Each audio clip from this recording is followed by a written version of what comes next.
তাআলা আনহুর জন্য তারা ফুরাতের প্রান্তরে পানি বন্ধ করে দিয়েছে।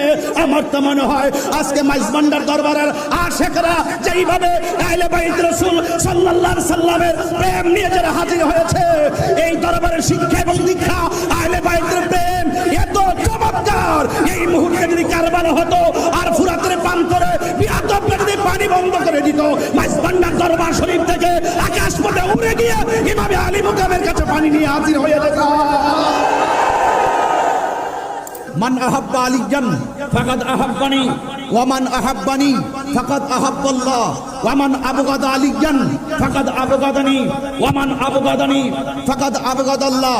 যেই ব্যক্তি আমার আলীকে ভালোবাসলো সেই জন্য আমি নবীকে ভালোবাসলো, আমি নবীকে যে ভালোবাসলো সেই জন্য আল্লাহকে ভালোবাসলো। আমার আলীর সঙ্গে যে দুশমনি করলো সেই জন্য আমি নবীর সঙ্গে দুশমনি করলো, আমি নবীর সঙ্গে যে দুশমনি করলো সে আল্লাহর সঙ্গে দুশমনি করলো। যেই ব্যক্তি আহলে বাইতের সঙ্গে দুশমনি করে, যেই ব্যক্তি আল্লাহর সঙ্গে দুশমনি করে, যেই ব্যক্তি নবী পাকের সঙ্গে দুশমনি করে, তাদের ব্যাপারে আমার আল্লাহ বলেছেন লাহুম আযাবুন আলীম। শুধুমাত্র তাই নয়, ওয়া আ'আদ্দা লাহুম আযাবাম মুহিনা, তাদের জন্য অপমানজনক শাস্তি রয়েছে। দুনিয়াতেও তারা শাস্তি পাবে, আখিরাতেও তারা শাস্তি পাবে। হাত তুলে বলেন ঠিক কি না বলেন। রাসূল করিম সাল্লাল্লাহু আলাইহি সাল্লামের শরীর মুবারকের মধ্যে একটি চাদর মুবারক ছিল। ওই চাদর মুবারক পরিধান অবস্থায় যখন তিনি বের হলেন, ফাজা আল হাসান ইবনে আলী রাদিয়াল্লাহু তাআলা আনহু, রাসূল করিম সাল্লাল্লাহু আলাইহি সাল্লামের কাছে ইমামে হাসান মুজতাবা রাদিয়াল্লাহু তাআলা আনহু আসলেন। আসার পরে ফাআদখালাহু, আল্লাহর হাবিব সাল্লাল্লাহু আলাইহি সাল্লাম ওই হযরতে ইমাম হাসান মুজতাবা রাদিয়াল্লাহু তাআলা আনহুকে তিনি চাদরের ভিতরে ঢুকালেন।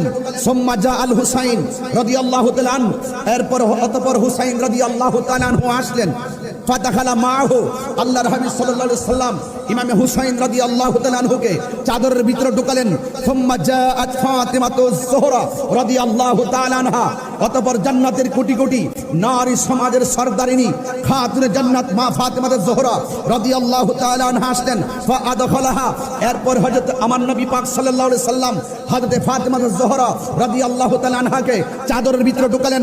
সুম্মা জাআ আলী রাদিয়াল্লাহু তাআলা, অতঃপর হযরতে মাওলা আলী রাদিয়াল্লাহু তাআলা আনহু আসলেন। আসার পর ফাআদখালাহু, এরপর আল্লাহর হাবিব সাল্লাল্লাহু আলাইহি সাল্লাম হায়দারে কাররার মুশকিল কুশা শের খোদা মাওলা আলী রাদিয়াল্লাহু তাআলা আনহুকে চাদরের ভিতরে ঢুকালেন। সুম্মা কাল, এরপর আল্লাহর হাবিব সাল্লাল্লাহু আলাইহি সাল্লাম ওই কোরআনের সেই আয়াতটা তেলাওয়াত করেছেন যাদের পবিত্রতার গ্যারান্টি ওয়ারেন্টি আল্লাহ দিয়েছেন, যাদেরকে অপবিত্র বলার কোনো সুযোগ নেই। এরপর আল্লাহর হাবিব সাল্লাল্লাহু আলাইহি সাল্লাম পড়েছেন ইন্নামা ইউরিদুল্লাহু লিইউযহিবা আনকুমুর রিজসা